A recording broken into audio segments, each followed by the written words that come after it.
آسان نہیں ہے، مگر ہمیں ایک بات بتائیں، ذرا میں اسی بات کو اردو میں کہہ رہا ہوں، کھول کر کہہ رہا ہوں کہ یہ مدرسوں میں پڑھنے اور پڑھانے والے جتنی تنخواہ پاتے ہیں یا مسجدوں کے امام جتنی تنخواہ پاتے ہیں، یہ تو کوئی راز نہیں ہے، سبھی کو پتہ ہے۔ اور میں یہ بھی کہا کرتا ہوں، چھوٹا منہ بڑی بات کہہ سکتے ہیں آپ، لیکن کیا کروں، جب بہت سی باتیں نہ کہی جائیں تو کہنی پڑتی ہیں۔ میں یہ کہا کرتا ہوں کہ 10-15 ہزار روپے کو تنخواہ کہنا مکروہ ہے، اور مکروہ تحریمی۔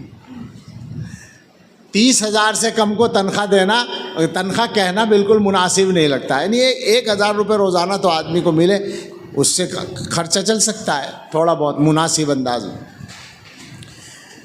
تو جتنی تنخواہ مدرسوں اور مسجدوں میں ملتی ہے، اگر یہ لوگ یہ کام چھوڑ کر تجارت کریں یا کوئی اور کاروبار میں لگیں تو بتائیے اس سے زیادہ آمدنی ہو جائے گی یا نہیں؟ پکی بات ہے، اس سے زیادہ تو ہو ہی جائے گی۔ اس سے زیادہ تو مزدور کو مل جاتی ہے نا آج کل۔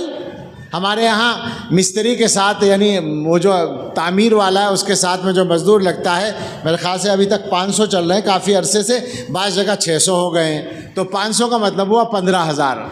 اور مدرسوں